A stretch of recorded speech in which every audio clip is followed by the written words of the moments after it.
Hi, today is August 28th, 2024, and here are my poems for the day. The first one is poem number 1337 for the year, The Less Immediate. I've got plenty to talk about.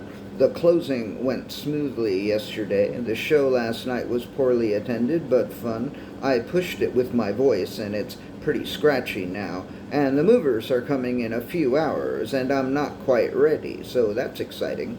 But apparently there is a need within me to speak of the less immediate, the less urgent, the less pressing. I hear a single lonesome bird song, and my mind floats back to a more quiet time in Ohio.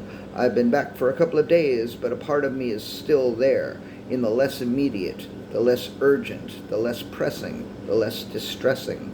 And although the stress is lessening, let me fool around a bit more. Let me go back for a bit before being mired once again in the more immediate. Poem number 1338, Ohio Pine Cone. On Monday, when I was in another state, an Ohio pine cone lying under a tree, a pine tree presumably, sent me into an altered state, sent me into a reverie. I almost picked it up and took it with me.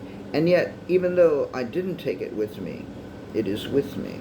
Poem number 1339, The Sound of No Birds. The air conditioner switches on and off to keep the temperature where I have it set, and when it is on, I cannot hear that bird. And this sound of no birds is what I will hear tomorrow morning, and the morning after that. Then I will be away for a couple of days, Catskill, New York, and I will probably not hear the sound of no birds. Then I will return to the 15th floor and Murray Hill, and I will hear it again, the sound of no birds, switching on and off, like the air conditioner. Poem number 1340, The Boring. The boring bored into his head as if it were a slow and silent drill, boring into his head and then pouring the boring into his head until his head was full of the boring. Don't worry, his head was injected with Novocaine first, and even before the injection, they rubbed some of that numbing shit on his head, which is probably also Novocaine or something similar. So he didn't feel anything during the boring, which made the boring even more boring than it might otherwise have been.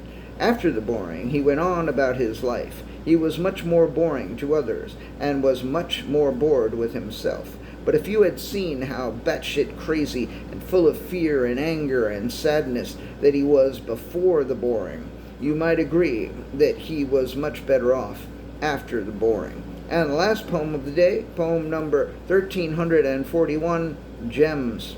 This will be the last poem in this place. Wow. Okay. Gems. The movers just texted to say they are coming an hour earlier than scheduled.